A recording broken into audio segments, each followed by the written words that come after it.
Okay, so now let's discuss a little bit about Postman.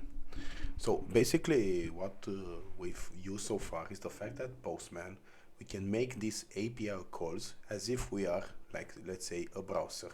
And it's much more advanced than a browser, because we can also make these post calls, these put calls, these delete calls, and you can see here all the HTTP methods which we can do. But you can do so much more with Postman. So what I'm going to show you right now is I want to save all these requests, so I won't have to manually type them every time. So I'm going to go here, not here, here, new collection, and then I'm going to put, let's put our collection, so Spring tutorial, enter. And here I'm going to go to my request and type Control S, or save is the same. And then I'm going to put get all peoples, so just a reference, and I'm going to save it in my collection. And this is another collection which I have, you probably won't have it. Save. Then I'm going to do the same for this, save one people.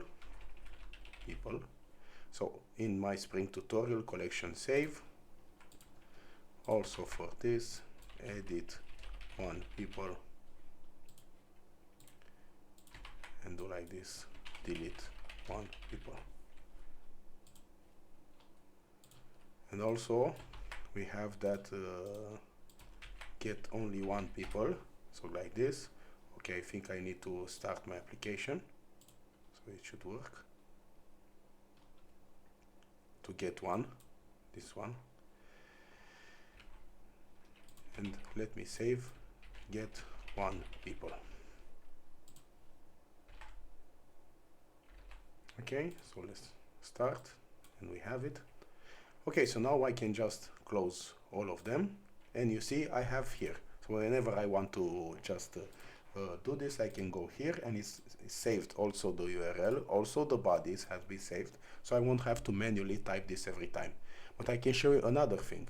If we go to every endpoint, we see we have something in common.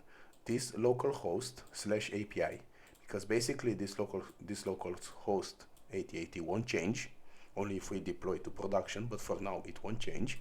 And this API, we will have this API for all our backend calls. So I want this to, when, for example, I want to add a new request, to not manually type this every time.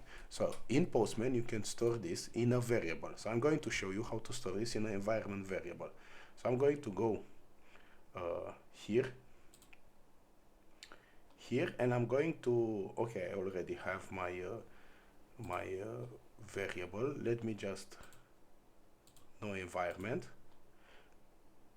So probably you will see something like this, no environment, add environment. Let's put Spring tutorial. And then here you will put the name of the variable and the value. And the value will be HTTP localhost.8080 / API. And also the current value will be added by default. But if it's not, you can just copy paste it here. And then you can just click save.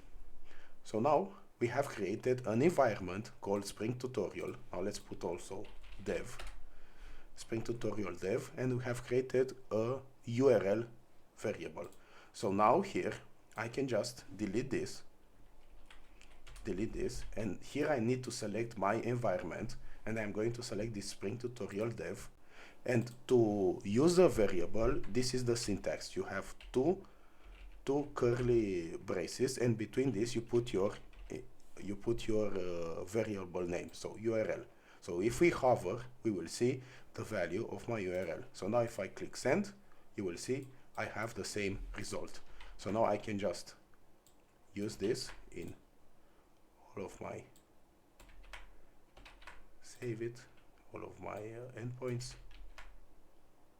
So now it's much more easier for me to just add this when I add a new endpoint.